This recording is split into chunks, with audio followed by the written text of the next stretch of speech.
Dishonored, you play the role of a supernatural assassin named Corvo Atano.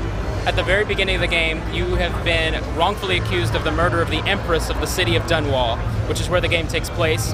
And Dunwall is a really unique and interesting place. We've invented it from the ground up. It's sort of our own take on steampunk. And over the course of many really cool, diverse missions, you have to take out all these targets, and the way that you do it is totally up to you.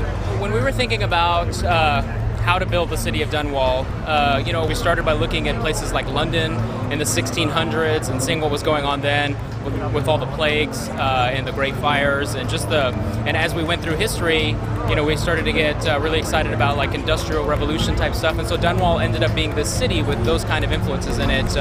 It's sort of an industrial era whaling town with this like weird alternate technology layered onto it. So we're really excited about it. We've been working on it for over 3 years.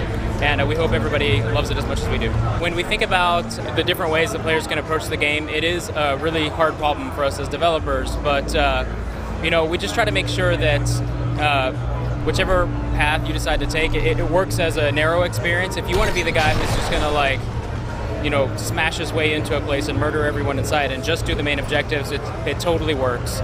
On the other hand, if you want to be the kind of player who's just going to take his time, be very surgical, very precise, then you can do that too. And a lot of times what happens is because of the combinatorial nature of our powers and the way the players use them, like we get surprised all the time by the strategies that people invent, and that's one of the places we spend a lot of our time is figuring out how many of those things we want to allow. In our case, it's almost all of them. We say, yeah, it's an exploit, but no, it's not. It's the way that somebody figured out how to solve the problem. So let's put it in the game, let's support it, and let's go with it.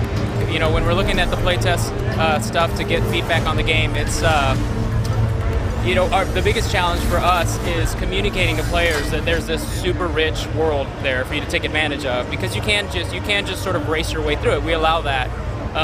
But we really want to let players know, hey, there's this like much deeper, richer, interactive experience if that's the way that you want to go. How we communicate a lot of our game mechanics and features of our world, our story, it kind of depends on how important it is. If it's something really key and really critical, like for instance, we have a power called Blink, which is one of our signature moves. It is, I think, our signature power. And it's very important to the feel of Dishonored. So for that power, we tutorialize it, we give every single player it, and it features prominently in the game. And then we have some other peripheral elements that we let the player discover on their own because it's not as important, but the players who do put in the extra effort to find it, they're going to be rewarded for it. It's totally fair to say, when you're making a game inside of a space, a kind of game, we have people on the team who worked on some of those games, who are big fans of those games, so it's totally fair to say that we draw inspiration from everything that we love, right? On the other hand, it's really easy to make the comparisons when you just see like a screenshot or you just hear a description of something. I think when you play the game, you'll find that Dishonored has its own identity. It's its own game for 100%. For determining how the game is going to end, we decided not to go with like a classical binary black-white, good-bad scenario. We instead decided to sort of think about it in terms of the chaos or the stability of the city and the way that your actions affect the stability of the citizens and the city's fate and the people who are close to you. So to that end, if you decide to play the game in a way that's just super murderous, just indiscriminately killing innocent civilians, you are committing yourself to a much darker end game.